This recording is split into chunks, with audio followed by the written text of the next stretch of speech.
Hello Sumate, hello, welcome back to my channel. So in today's tutorial, we'll be learning how to make this asymmetric neckline top and a curved hemline. Okay, so this is a princess that bustier top with asymmetric neckline and curved hemline. So if this tutorial interests you, I encourage you to stay tuned to the end of this. Okay, so this is going to be a drafting and cutting tutorial, and I'm also going to show you how to eliminate gaping on your neckline. So neckline like asymmetric necklines and other wide neckline always have gaping issue. So today I'm going to show you how to eliminate gaping. So I'm going to be showing you how to eliminate that issue on how to correct that and eliminate gaping on your neckline. Okay, so the first thing I'm going to do is to mark out my lines, that is my bodies. So as you can see, I already mark out the length. Then I'm marking from my shoulder to my chest line, from my shoulder to my bust point line, from my shoulder to my under bust, from my shoulder to my waist. And these are the lines I'm ruling right now.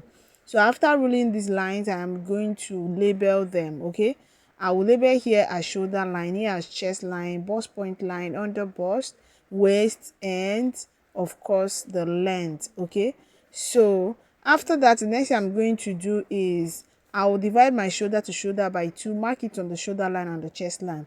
So while you do this, make sure that your fabric or your pattern is folded into 2. I would advise you draft this on a pattern first before transferring to your fabric. So make sure that your pattern is folded into 2, just like mine. So I went on to mark my neck width of 3 inches and my slope, my shoulder by 1 inch. Okay, so after I was done doing that, I went on to divide what is remaining on the armhole into 2 to get the midpoint, and I'm going to come in by 0.5 inches. Then I'll mark my bust circumference divided by 4 here, and I'm going to pick up my curve ruler and I'm going to curve out the front armhole curve. Okay, so that is what I am doing here. All right, so after I was done doing that, the next thing I'm going to do is to mark my bust span divided by 2, that is nipple to nipple measurement divided by 2. So that is what I'm going to mark in all the way from the bust point line down to the length of my top. Okay, then I'm going to rule it into a straight line just the way you're seeing. So after that, the next thing I'm going to do is on the under bust line on the side, I'm marking 2 inches. Then on the center front, I am marking half of an inch. So you can actually make it 0.75. Okay, so 2 inches by half of an inch or 2 inches by 0.75. Okay, so if your client or you that want to make it for yourself, if you're very busty, like your bust is from 40 upward, you can make it 2.25 by 0.75. Okay, so after that I went on to connect like this into the under bust, then also take it to the midpoint of the armhole. So this is what I have.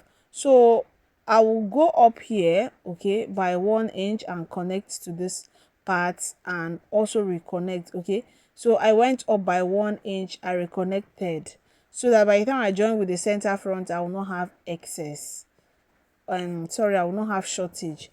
So the next thing I did is to mark all my lines, which is bust circumference divided by 4.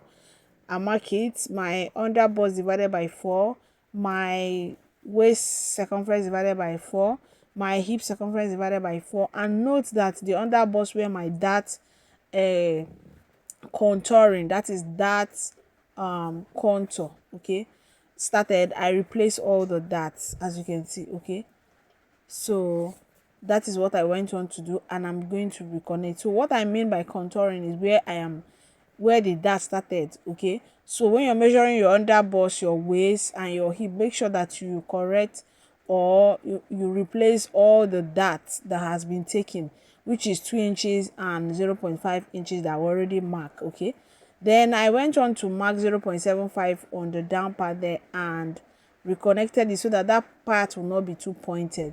Then the neck depth I'm working with is 3 inches, and that is what I went on to mark, and I'm connecting it. So basically I'm using 3 inches by 3 inches for now. Okay, 3 by 3. So this is not applicable if you are a plus size. If you're very big, then you just have to take the measurement of your neck and make use of it. Okay, so now I'm going to impute my side dart, which is 1 inch. That is the difference between my front half length and back half length. So my front half length is longer by 1 inch from the is longer than the back part by 1 inch, and that is what I went on to mark on the arm on the bust point line area and connected to the main nipple point. So I went on to cut through one of the darts so that I can close that side dart.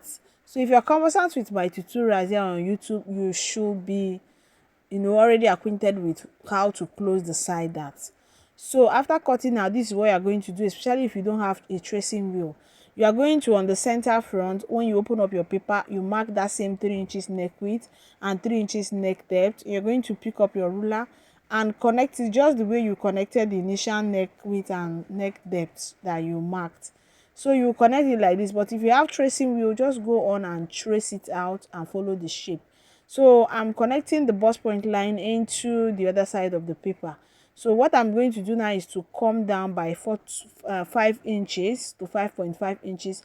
That is how deep you want the asymmetric neck depth to be, how deep you want it to be. Then you mark. Then the next thing you are going to do, you are going to measure from the center front to your nipple point.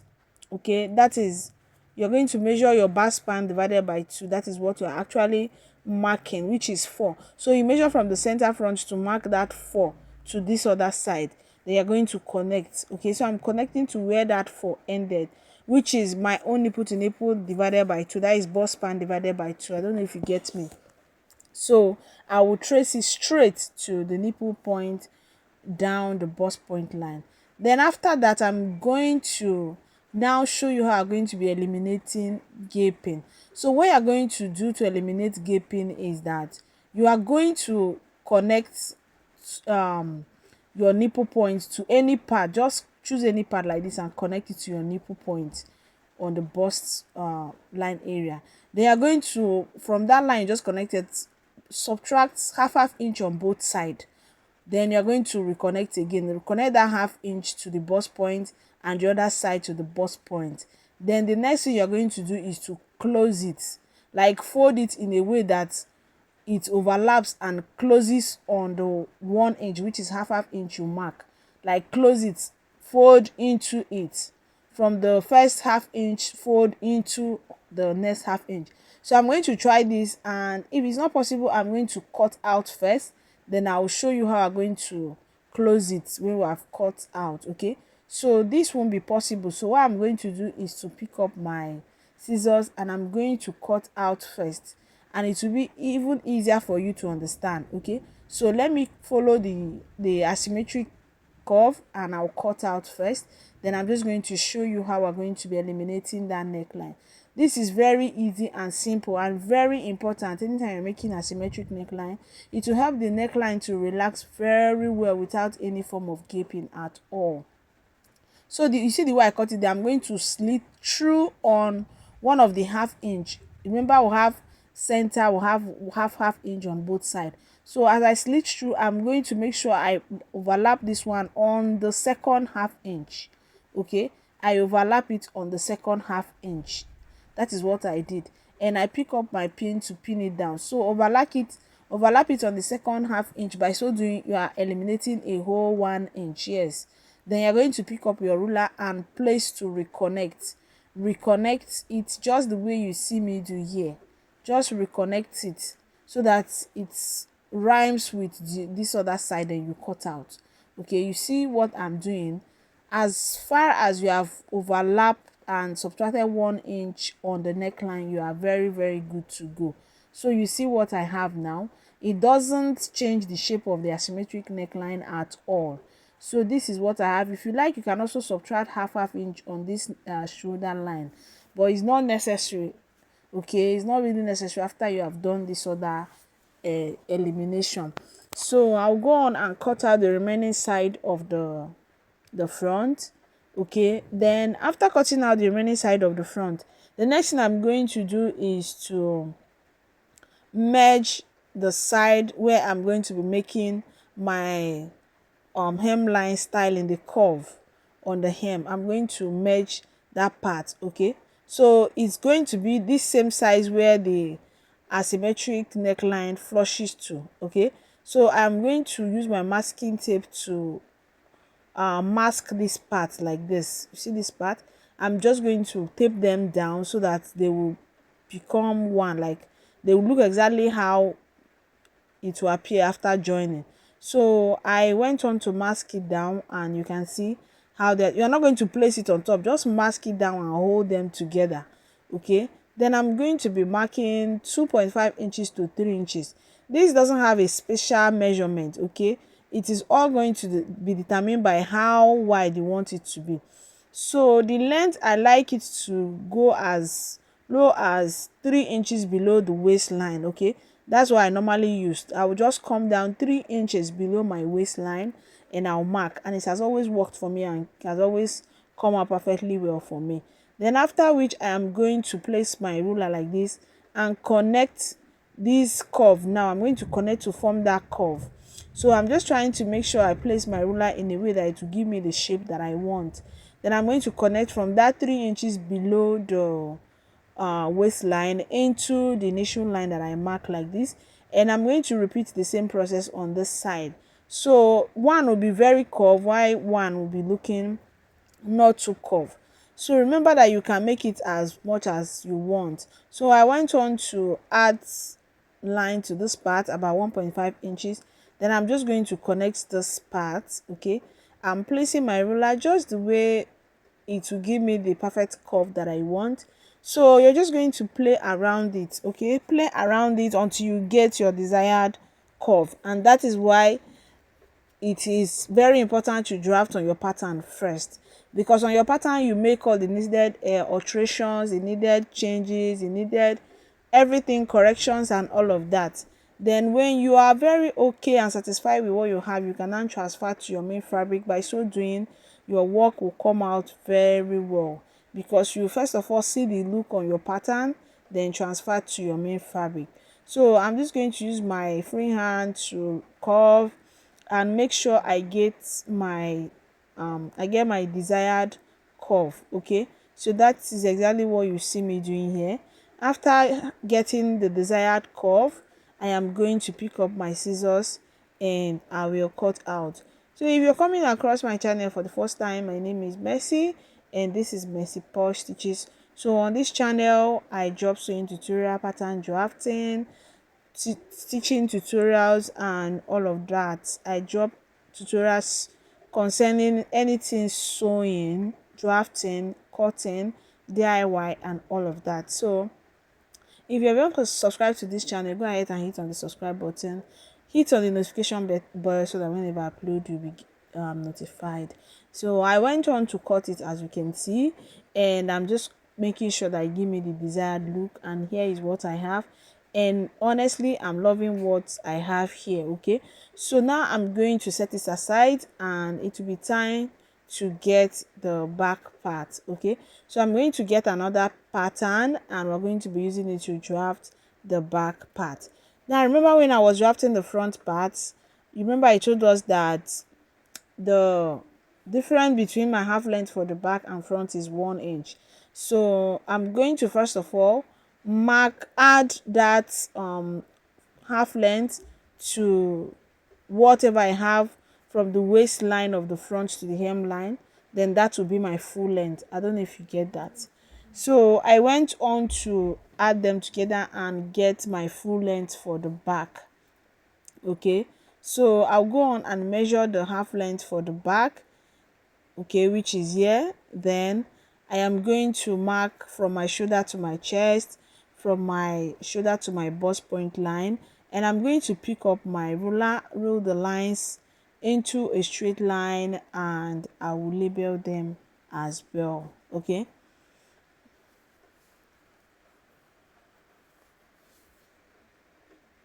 so here is my shoulder, here is my chest line, bust point line, waistline, and my length.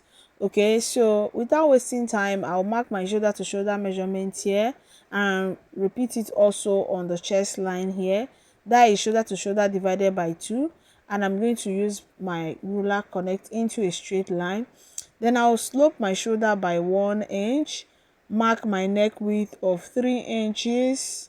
Then I am going to connect to form my shoulder slope like this. Then having done that, the next thing I'm going to do is to divide what I have on the armhole line into 2. Then I am going to mark on the midpoint just the way you see me do here, and I'll mark my bust circumference divided by 4 here, and I'm going to pick up my ruler to connect this point and this other one to form the back armhole curve. Then I'll mark my bust span divided by 2. I'll mark it on the waistline, bust point line, chest line. Then from the waistline, I'll go down 5 inches and mark it.